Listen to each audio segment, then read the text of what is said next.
তুই একটা বেশ্যা। আমার জীবনের সবচেয়ে বড় ভুল হয়েছে তোর মতো বেশ্যাকে বিয়ে করে। বাবার মুখে এমন কথাটি শুনে মা শাড়ির আঁচল দিয়ে মুখ চেপে ধরে কান্না করতে করতে তার রুমে চলে গেলেন। ভাতের লোকমা মুখে তুলতে গিয়েও আর তুলতে পারলাম না। সব কিছু সহ্য করতে পারলেও নিজের মাকে এমন গালি দিলে এটা সহ্য করা যায় না। আমার এঁটো হাত দিয়েই বাবার গলা খপ করে জোরে চেপে ধরলাম। দূর, কাকে বাবা বলছি, ও তো একটা হিংস্র জানোয়ার। চেপে ধরে বললাম, আজ তোরে মেরেই ফেলবো। দিন দিন তুই আমার মায়ের উপরে অত্যাচার করে যাবি, আর এটা আমি মেনে নেব? জানোয়ারটা জবাই করা মুরগির মতো ছটপট করতে লাগলো। মতো অবস্থায় আমার মা দৌড়ে এসে আমার গালে সজোরে একটা থাপ্পড় দিয়ে বসলো। তখন আমি জানোয়ারটার গলা চেপে ধরে আছি। আমার মা অপর গালে আরেকটা থাপ্পড় দিয়ে ফেললো। ঝিঝি পোকার মতো আমার কানটাও এমন হয়ে গেল। জানোয়ারটা খুক খুক করে কাশতে কাশতে ঢক ঢক করে পানি খেলো। হাত ধুয়ে আমি বারান্দায় গিয়ে সিগারেট টান বসিয়েছি। একটা শেষ করে যেই আরেকটা জ্বালিয়ে টানতেছি, হঠাৎ করেই মাথায় খুন চেপে বসে। বাবা নামক জানোয়ারটাকে মুহূর্তেই খুন করে ফেলতে ইচ্ছে করছে। কি করব বুঝতে পারছি না। মাথাটা হুট করেই ব্যথা করতে শুরু করলো। ইচ্ছে হচ্ছিল নিজের মাথার চুল নিজেই টেনে ছিঁড়ি। জ্যোৎস্না রাত, ছোট বোনকে ডাক দিয়ে বললাম, মায়ের সাথে যদি বাবা কোনো ঝামেলা করে আমায় যেন ফোন দেয়। নিশ্চুপ রাস্তার মধ্যে হাঁটছি, কোথাও কোনো সাড়া শব্দ নাই। একটা কুকুরেরও হুঙ্কার ডাক আমার কাছে আসছে না।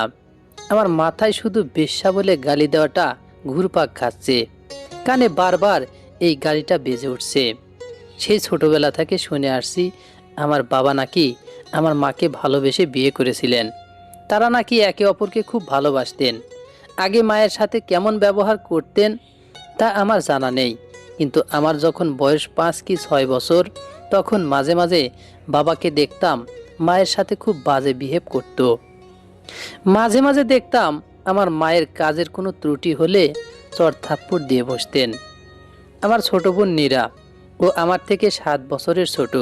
আমি যখন বাসায় থাকতাম না, তখন নীরা আমাকে মাঝে মাঝে বলতো বাবা নাকি মায়ের গায়ে অনেক হাত তুলতেন, মারধর করতেন।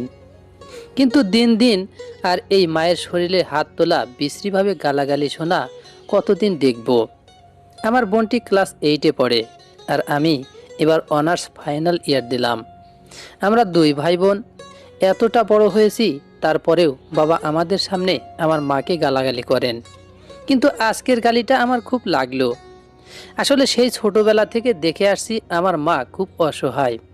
আমাদের নানা বাড়ি কোথায় তা আমরা ঠিক জানি না। কে আমাদের নানা, কে আমাদের মামা, এসব কিছুই জানি না।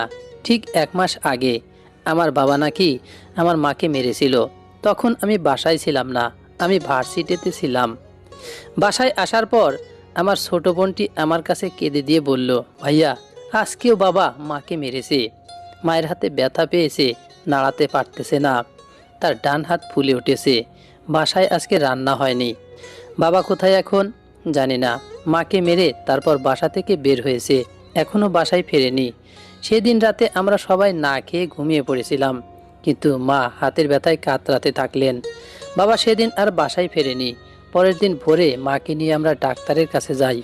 গিয়ে চেক আপ করে দেখি মায়ের হাতে ফাটল ধরেছে। ডাক্তার ট্রিটমেন্ট করে আমার মায়ের হাতে ব্যান্ডেজ করে দেয়। পরের দিন বাবা বাসায় ফিরে এসে দেখে মায়ের হাতে ব্যান্ডেজ। তারপরেও লোকটা একটাবারও জিজ্ঞাসা করলো না তার হাতে কি হয়েছে।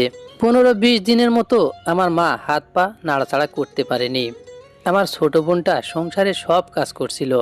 বাবা অফিস থেকে বাসায় এসে চুপচাপ খেয়ে আবার বাসা থেকে বের হয়ে যেতেন, আর গভীর রাতে বাসায় ফিরতেন। আমাদের কারো সাথে কোনো কথাবার্তা বলতেন না।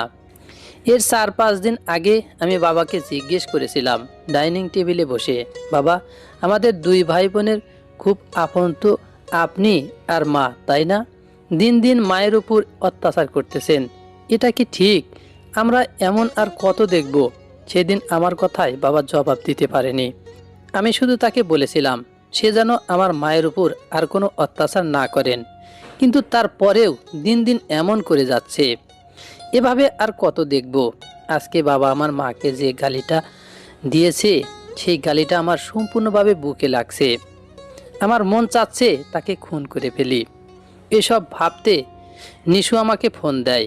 মোবাইলের দিকে তাকিয়ে দেখি রাত 12:30 বেজে গেছে। প্রথমবার কলটা কেটে দেই, কেটে দিয়ে ফোনটা আমার পাশে রাখি। একটু পরে নিশু আবার আমাকে ফোন দেয়।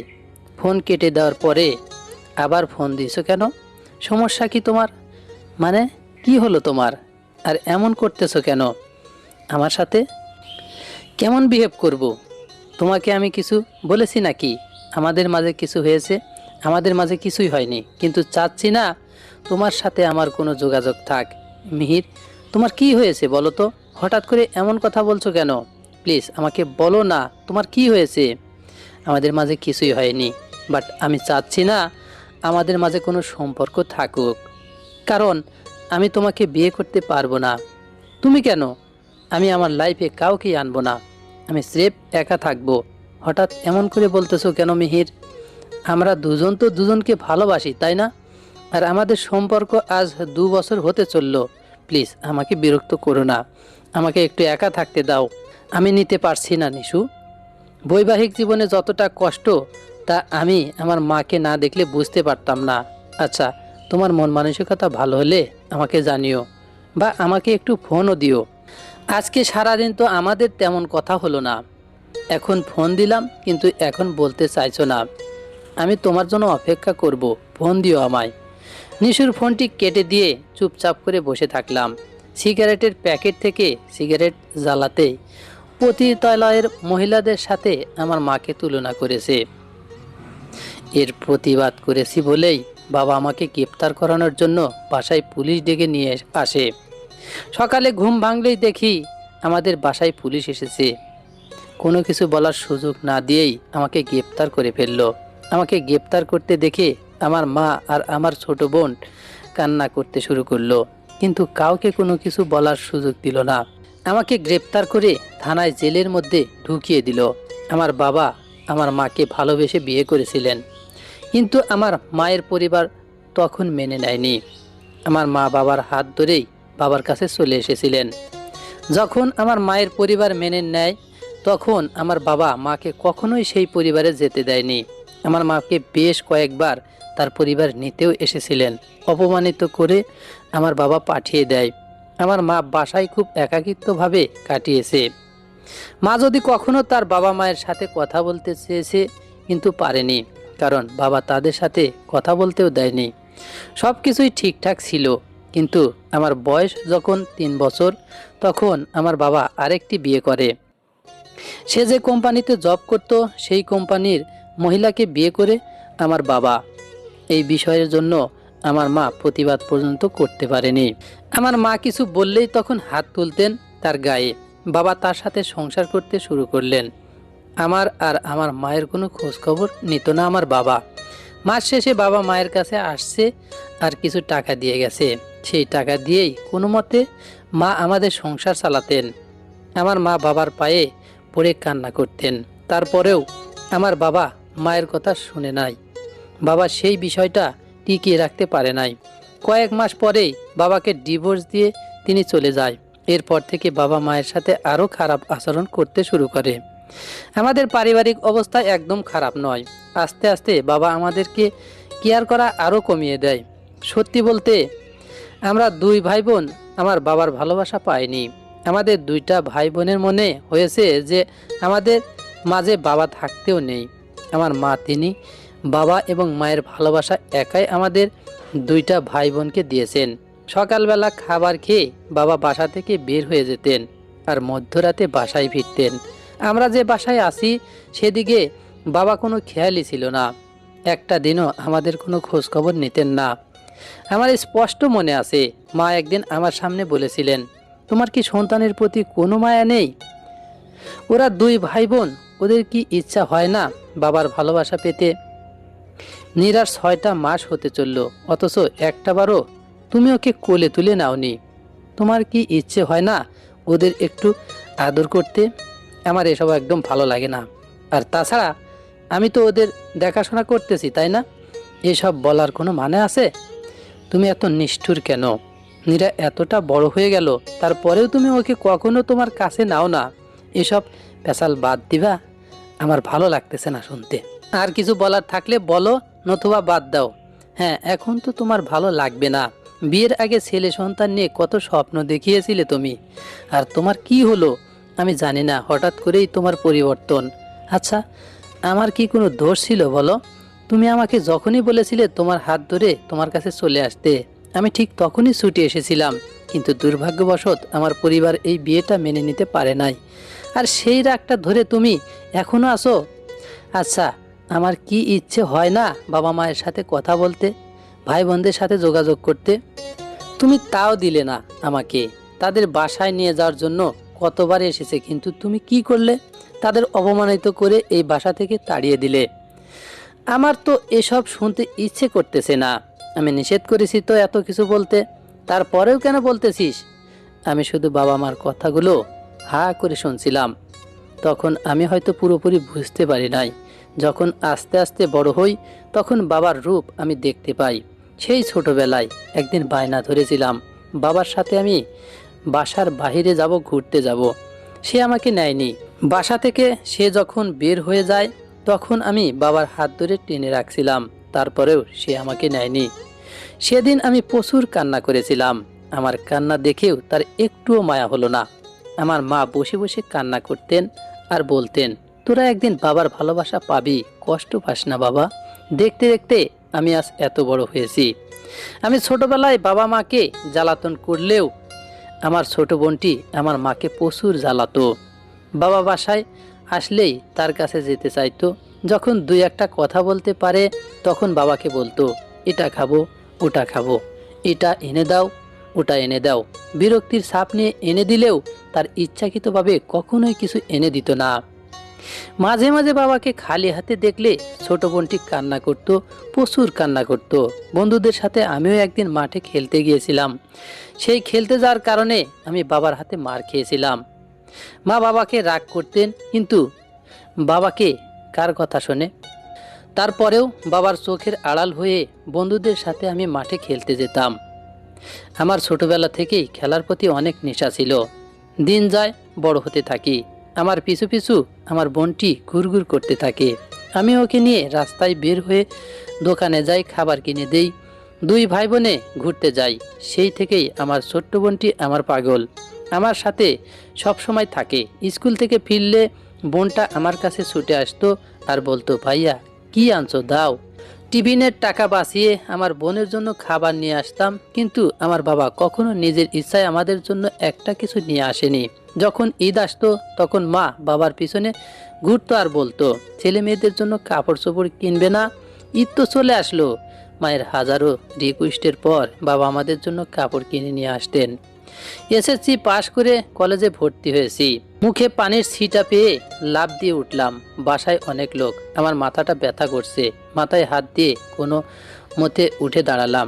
বাসায় আসার পরে শুনতে পেলাম মহিলারা বলা বলি করছে, মাইয়াটা কত ভালো আছিল, এই অকালে প্রাণ হারাইলো। আল্লাহ যে কখন কারে কি করব তা কেউ কইতে পারে না। এটা শুনে কেন জানি স্থির থাকতে পারলাম না। বুকের ভিতর মোচড় দিয়ে উঠলো। নিজেকে সামলাতে না পেরে ঢলে পড়ে গেলাম। চোখ খুলে দেখি আমি আমার ঘরে, আর বাইরের দিকে অনেক মানুষের কথার আওয়াজ, কান্নার শব্দ পাচ্ছি, কিন্তু আমি এখনো জানি না ঠিক কি হয়েছে। ঘর থেকে বের হতেই আমার বন্ধু শাওন, শিহাব, লাবিব, রকি, ওরা সবাই আমাকে জড়িয়ে ধরল। সবাই কান্না করছে। আমি ওদের ছাড়িয়ে উঠোনে গেলাম। সাদা কাপড়ে মোড়ানো একটা লাশ রাখা হয়েছে খাটিয়ার উপরে। আমি মুখ খুলতে গেলাম, কিন্তু হাত কাঁপছে, কারণ শক্তিও পাচ্ছি না। ভেতর থেকে কিছু একটা বলছে, এটা খুলিস না, এমন কিছু দেখবি যেটা সহ্য করতে পারবি না। তারপরেও মুখটা খুললাম। মুখ খুলে দেখি নীরা। নীরা এখানে কেন? ওকে এখানে শুয়ে রেখেছে কে? কি সুন্দর ঘুমাচ্ছে। আস্তে করে ডাকলাম, নীরা, এই নীরা, এই অবেলায় পড়ে ঘুমাচ্ছিস কেন? ওঠ। আরে ওঠ না, কতদিন পরে আমি আসলাম আর তুই ঘুমাচ্ছিস? এই তুই কি আমার উপর রাগ করেছিস? এই বোন ওঠ। কিন্তু নীরা উঠছে না। জোরে চিৎকার করে ডাকলাম। আশেপাশে অনেকেই দেখছে, সবার চোখে পানি। শিহাব এসে পাশে বসলো। ও আর কোনোদিন উঠবে না মিহির। কেন, কি বলছিস তুই এসব? মিহির, তুই বুঝতে পারছিস না? নীরা মারা গেছে। কাল রাতে কারেন্টের শক লাগে ওর। আন্টি আমাদের ফোন করে বলে আঙ্কেল তখন বাসায় ছিল না। আমরা এসে ওকে হসপিটালে নিয়ে যাই, কিন্তু বাঁচাতে পারি না। আজ ভোরে ও পৃথিবীর মায়া কাটিয়ে ওপারে চলে যায়। শিহাব খুব কাঁদছে। আমার কাঁধের উপর একটা হাত রেখে বাকি হাত ওর চোখের উপর। ওর কথাগুলো আমি ঠিকঠাকভাবে বুঝতে পারলাম না। আশেপাশের কারো কথাই আমার কানে যাচ্ছে না। আমি কিছু শুনতে পাচ্ছি না। আমার কানে কেবল নীরের কথাগুলো লুটোপুটি খাচ্ছে। আইসক্রিম না দিলে আজই মাকে বলে দেব তুই সিগারেট খাস। বিছানা তো ঠিক করে দিতেই পারি, কিন্তু তার জন্য আমাকে টাকা দিতে হবে। কেন কেন তোকে টাকা দিতে যাব কেন? নিশু আপুর সাথে রিকশায় কে যেন ঘোরাঘুরি করে ভাইয়া, চিনিস তুই? তুই আর ভালো হলি না, বদ কোথাকার। আচ্ছা ভালো করে ঠিক কর, তারপর আমার মাথার চুলগুলো টেনে দিবি, তাহলে 500 টাকা দিব। তুই না পসার মধ্যে সব থেকে ভালো, আর তুই পসার মধ্যে টপ। এই ভাইয়া জানিস, আজ না নিশু আপুর সাথে একটা ছেলেকে হাত ধরে হাঁটতে দেখেছি। কি সত্যি? আমি কি তোকে মিথ্যা বলছি? না তা না। তুই কি চিনিস ছেলেটাকে? আলবাত চিনি। বল কে সে? আগে টাকা দে। সব সময় টাকা টাকা করবি না, আমি এত টাকা দিতে পারবো না। ঠিক আছে, না দিলে নাই, আমি যাচ্ছি, স্কুল লেট হচ্ছে। আরে আগে বল তো, যা।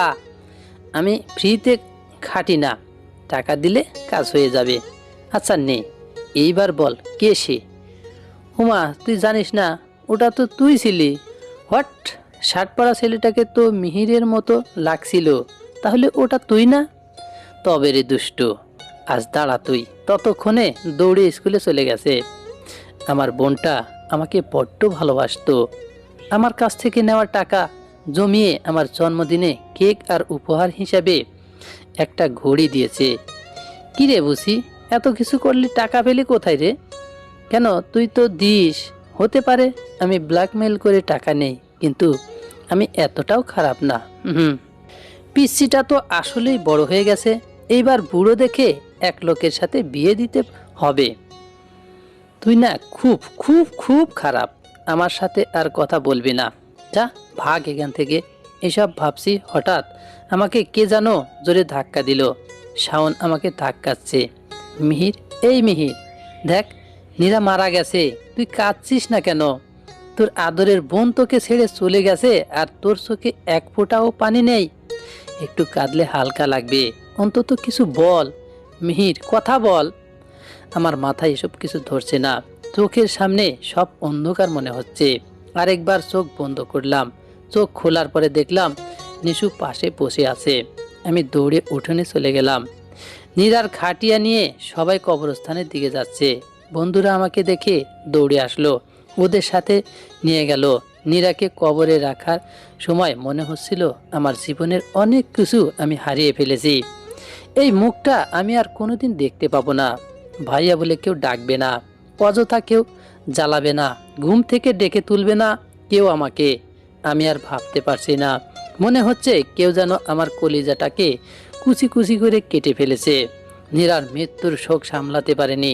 এইদিকে মাও মানসিকভাবে অসুস্থ হয়ে গেছে, ঠিক মতো খায় না। মাঝরাতে উঠে কার সাথে যেন কথা বলে, হাসে, কান্না করে। আবার কখনো কখনো নীরার কবরের কাছে চলে যায় গভীর রাতে। মাকে একজন ভালো সাইকিয়াট্রিস্ট দেখাতে হবে, কিন্তু তার জন্য শহরে যেতে হবে। বাবার সাথে আমি এখনো কথা বলি না। আমার কেন যেন মনে হয় তার কারণে নীরার মৃত্যু হয়েছে, কিন্তু নীরার মৃত্যুর পরে তার অনেক পরিবর্তন হয়েছে। আগের মতো মায়ের সাথে দুর্ব্যবহার করে না। মাঝে মাঝে দেখি চোখের জল মুছছেন। ইদানিং মায়েরও যত্ন করা শুরু করেছেন, মাকে খাইয়েও দেন মাঝে মাঝে। সব নাটক। কদিন পরে আবার ওনার আসল রূপ দেখাবেন। দেখতে দেখতে 1 সপ্তাহ কেটে গেল। গত 1 মাসে এত কিছু সহ্য করতে হয়েছে। মাঝে মাঝে ইচ্ছে করে দুনিয়া ছেড়ে চলে যাই, কিন্তু তাহলে আমার মায়ের কি হবে? আর তাছাড়া আমার এত সব সমস্যার মধ্যে একটা মানুষ সব সময় আমার সঙ্গ দিয়েছে, সে হলো নিশু। আমাকে টাকা দিয়েও সাহায্য করেছে, সেদিন নীরার দাফন নেওয়ার পরে আর বাসায় ফিরিনি। প্রতিদিন 2বার করে মাকে গিয়ে দেখে আসি। নিশু ওর এক কাজিনের বাসায় থাকার ব্যবস্থা করে দিয়েছে। আমি যদি মরে যাই তবে এই মেয়েটার সাথে মস্ত বড় অন্যায় হয়ে যাবে। বন্ধুরা, এই গল্পের বাকি অংশ দেখতে চাইলে অবশ্যই চ্যানেলটি সাবস্ক্রাইব করবেন এবং লাইক কমেন্ট শেয়ার করে আমাদের পাশেই থাকবেন। ধন্যবাদ সবাইকে, ভালো থাকবেন।